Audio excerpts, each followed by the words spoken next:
नमस्कार दोस्तों एवं मेरे प्यारे बच्चों, आज हम केमिस्ट्री में मोल संकल्पना मोल कॉन्सेप्ट को पढ़ने जा रहे हैं। बहुत सरल तरीके से आपको बताऊंगा मैं कि आपको एक बार में समझ में आ जाएगा और अच्छे से समझोगे तो याद भी हो जाएगा। देखिए, हम मोल संकल्पना में सबसे पहले देखें मोल क्या है, व्हाट इज द मोल। दूसरा आएगा कि मोल संकल्पना क्या है, what is the mole concept. तो इसमें सबसे पहला क्वेश्चन हमारे दिमाग में आता है कि मोल क्या है। इस मोल क्या है, मैंने 3 पॉइंट आपको बता रहा हूं। सबसे पहला पॉइंट है कि मोल और कुछ नहीं, पदार्थ की मात्रा की इकाई है। मोल पदार्थ की मात्रा की इकाई है। दूसरा पॉइंट है मोल एक निश्चित संख्या को दर्शाता है। मोल एक निश्चित संख्या को दर्शाता है, सेकंड पॉइंट है। तीसरा पॉइंट है मोल का संबंध पदार्थ के द्रव्यमान से है, उनके कणों की संख्या से है और मोल का संबंध गैस के आयतन से है।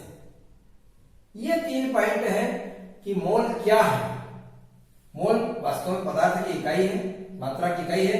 मोल एक निश्चित संख्या है और मोल का संबंध पदार्थ के द्रव्यमान से है, उनके कणों की संख्या से है और गैस के आयतन से है। अब हम इसी संदर्भ में कुछ इकाइयां देखेंगे। जैसे हम बहुत पहले पढ़ चुके हैं कि सैकड़ा क्या है या शतक क्या है। सरल भाषा में बोलते शतक। ये शतक है 100, 100। इस 100 को हम सैकड़ा कह सकते हैं या शतक कह सकते हैं। 1000 या 1000, तो 1000 को इससे दर्शाते हैं। एक दर्जन की बात करें तो एक दर्जन बराबर क्या संख्या आएगी, 12 आएगी, 12। उसके बाद एक और ऐसा शब्द है एक स्कोर। एक स्कोर बराबर 20, 20।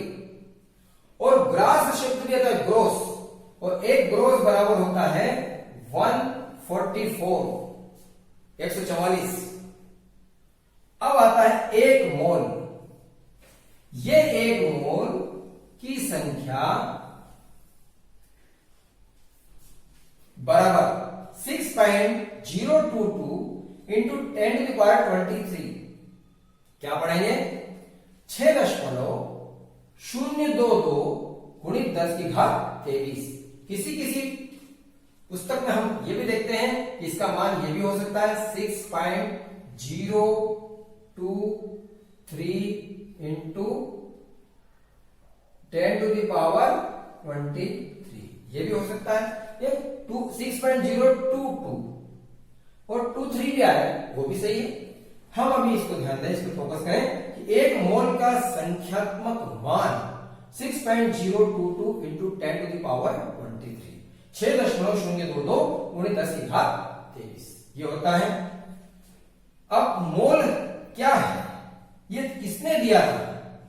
एमिडियो एवोगाड्रो नाम के साइंटिस्ट ने, वैज्ञानिक ने मोल शब्द की उत्पत्ति की, उस शब्द की रचना की कि मोल एक लैटिन शब्द है।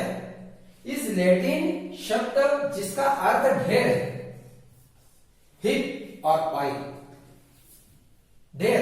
जैसे हम गए मार्केट में और नींबू का ढेर लगा है, 2 3 4 6 का ढेर लगा, वो ढेर से बात कर रही है कि मोल एक लैटिन शब्द है जिसका शाब्दिक अर्थ ढेर है। यह ढेर कणों का, परमाणु कणों का हो सकता है, ढेर परमाणु का हो सकता है, आयनों का हो सकता है, अणुओं का ढेर हो सकता है या इलेक्ट्रॉनों का ढेर हो सकता है। इस ढेर को ही उन्होंने एक शाब्दिक अर्थ मोल नाम दिया। इस मोल का मान सही बता रहा हूं मैं, एक मोल बराबर 6.022 इंटू 10⁻23 कणों को दर्शाता है। यह होता है। तो हम मुख्य रूप से मोल के ऊपर फिर से फोकस करें। एक शब्द याद रखें आप कि एक मोल का मान, ये परीक्षा में बहुत इंपॉर्टेंट है, एक मोल का मान 6.022 इंटू 10 टू द पावर 23 कणों को दर्शाता है। अब हम मोल की परिभाषा देखते हैं। What is the definition of mole? इसे देखेंगे कि मोल किसी पदार्थ का एक मोल, किसी पदार्थ का एक मोल उसकी वह मात्रा है जिसमें उतने ही रासायनिक इकाइयां या कण है जितने परमाणु कार्बन 12, बस ये आपको याद रखना है, कार्बन 12 के 12 ग्राम में है। कार्बन का परमाणु भार 12 होता है। इससे संबंधित है मोल की परिभाषा। फिर से देखें, किसी पदार्थ का एक मोल उसकी वह मात्रा है जिसमें उतने ही रासायनिक इकाइयां या कण हैं जितने परमाणु कार्बन 12 के 12 ग्राम में स्थित होते हैं। इसे मोल कहते हैं। अब मैंने यहां पर एक नया शब्द है, रासायनिक इकाइयां या कण। तो ये रासायनिक इकाइयां कण क्या क्या हो सकते हैं? इलेक्ट्रॉन हो सकता है, प्रोटॉन हो सकता है, न्यूट्रॉन हो सकता है, अणु हो सकता है, परमाणु हो सकता है, आयन हो सकते हैं। ठीक है, तो ये यहां पर जो हम रासायनिक इकाइयों की बात कर रहे हैं ये हो सकते हैं, ये कण हो सकते हैं। अब हम बात करें मोल का मान, आप देख चुके हो 6.023 इंटू 10 टू द पावर 23 या 6.022 इंटू 10 टू द पावर 23 को एवोगैड्रो संख्या या एवोगैड्रो स्थिरांक भी कहते हैं। इसे Na से दर्शाते हैं या फिर कैपिटल N से दर्शाते हैं। अब हम इसके एग्जांपल थोड़े बहुत देखें। एक मोल हाइड्रोजन परमाणु, ये परमाणु का चल, एक मोल का अर्थ तो वही है 6.022 इंटू 10 टू द पावर 23। एक मोल हाइड्रोजन परमाणु कितने होंगे? एक मोल हाइड्रोजन परमाणु में परमाणु कितने होंगे? 6.022 इंटू 10 टू द पावर 23। बात आ रही है अब एक मोल जल के अणु। जल का सूत्र होता है H2O, हाइड्रोजन है 2 है, इसके 2, ऑक्सीजन होते हैं 16, 16 धन 2 बराबर 18 ग्राम। इस 18 ग्राम में जल के अणु कितने होंगे? वही 6.022 इंटू 10 टू द पावर 23, ये जल के अणु होंगे। जैसे हम देखें एक मोल NaCl, मैंने लिखा ग्राम 58.5 ग्राम, सोडियम का 23 और इसका आएगा 35.5, क्लोरीन का दोनों जोड़ देंगे 58.5 ग्राम आएगा। और इसका भी सूत्र इकाइयां में 6.022 into 10 to the power 23 NaCl सूत्र इकाई है। गैस के संदर्भ में बात करें, गैस का एक मोल, तो किसका? CO2 गैस का। तो CO2 गैस मैंने 44 ग्राम बताया। कार्बन क्या 12 होता है और ऑक्सीजन का 16, ऑक्सीजन के 2 हैं तो 16 दूनी 32 और यहां आ जाएगा 12, तो ये हो जाएगा 44 ग्राम। गैस का एक मोल CO2 गैस में 44 ग्राम में कितने अणु होंगे? CO2 गैस में अणु तो 6.022 into 10 to the power 23 molecule अणु।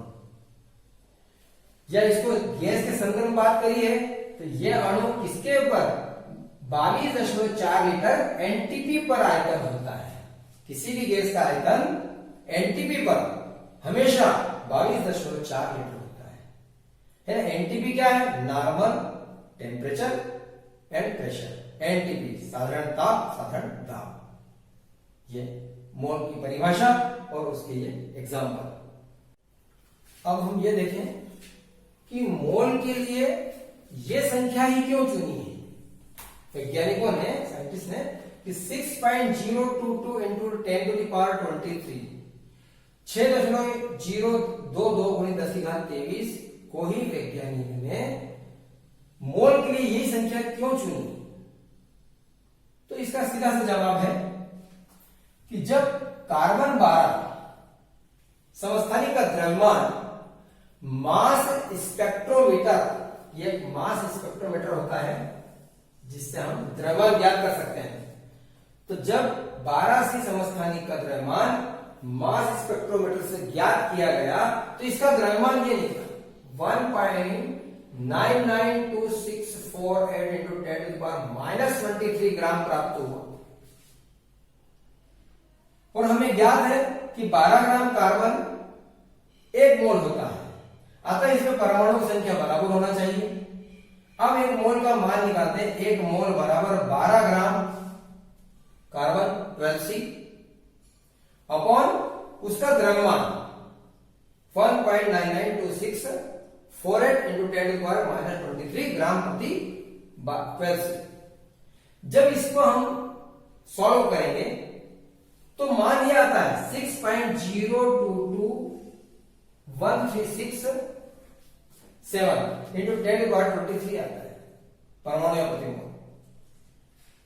तो आप देखें यही होगा 6.022 into 10 to the power 23 ये वाली संख्या आती है। इसलिए कहा गया है कि 1 मोल का मान वैज्ञानिकों ने साइंटिस्ट ने यही चुना है। इस आधार पर हम कह सकते हैं ऐसा आया 6.022 into 10 to the power 23। Students, मोल के कुछ सूत्र हैं महत्वपूर्ण, उन पे हम फोकस करें कि किसी तत्व के मोलों की संख्या ज्ञात करना हो तो फिर तत्व का ग्राम में द्रव्यमान दिया रहेगा प्रश्न में, न्यूमेरिकल में, और फिर उस तत्व का परमाणु द्रव्यमान से उसका डिवाइडेशन कर देंगे। तो उसके लिए सूत्र है तत्व के मोल की संख्या बराबर तत्व का ग्राम में द्रव्यमान बटे तत्व का परमाणु द्रव्यमान। किसी यौगिक के मोलों की संख्या ज्ञात करना हो तो फिर यौगिक का ग्राम में द्रव्यमान न्यूमेरिकल में दिया रहेगा और यौगिक का अणु द्रव्यमान भी दिया रहेगा। इन दोनों का आपस में, इन दोनों का अनुपात उसका भाग लगा देंगे, डिवाइडेशन कर देंगे, यौगिक के मोलों की संख्या ज्ञात हो जाएगी। ठीक इसी प्रकार हम 3 फार्मूलों को एक साथ में बता रहा हूं कि मोलों की संख्या ज्ञात करना हो तो पदार्थ का ग्राम में भार बटे आणविक भार बराबर पदार्थ की संख्या बटे एवोगाड्रो संख्या बराबर गैस का एसटीपी पर आयतन। एसटीपी यानी standard pressure and temperature, standard temperature and pressure पर आयतन बटे प्रामाणिक आयतन उसका 22.4 होता है। इसी को फार्मूला के रूप में लेगा स्मॉल n बराबर W upon m, n upon Na और V अपॉन 22.4 लीटर। यह इस प्रकार से हम साधारण से फार्मूले हैं, इनको हम याद करके न्यूमेरिकल कर सकते हैं। अंत में हम मोल को एक समराइज कर सकते हैं कि 1 मोल का संबंध किससे किससे है। ये देखिए कि यौगिक का 1 ग्राम मोल यानी यौगिक का 1 ग्राम मोल यानी 1 मोल, और 1 मोल का मान क्या है 6.022 into 10 to the power 23। तत्व का 1 ग्राम परमाणु वो भी 1 मोल होता है 6.022 into 10 to the power 23। ठीक इसी प्रकार देखें कि किसी कण का, पार्टिकल का मान ये जो है वो भी 1 मोल होगा और उसका मान भी 6.022 into 10 to the power 23 होगा। और अंत में हम देखें कि साधारण ताप और साधारण दाब NTP normal temperature and pressure या STP standard temperature and pressure पर हम देखें तो आयतन के संबंध में 1 मोल का मान 22.4 लीटर होता है और यह एसटीपी है, टेम्परेचर 273 केल्विन होना चाहिए, 273 केल्विन, और प्रेशर 1 वायुमंडलीय दाब 1 एटमॉस्फेरिक प्रेशर।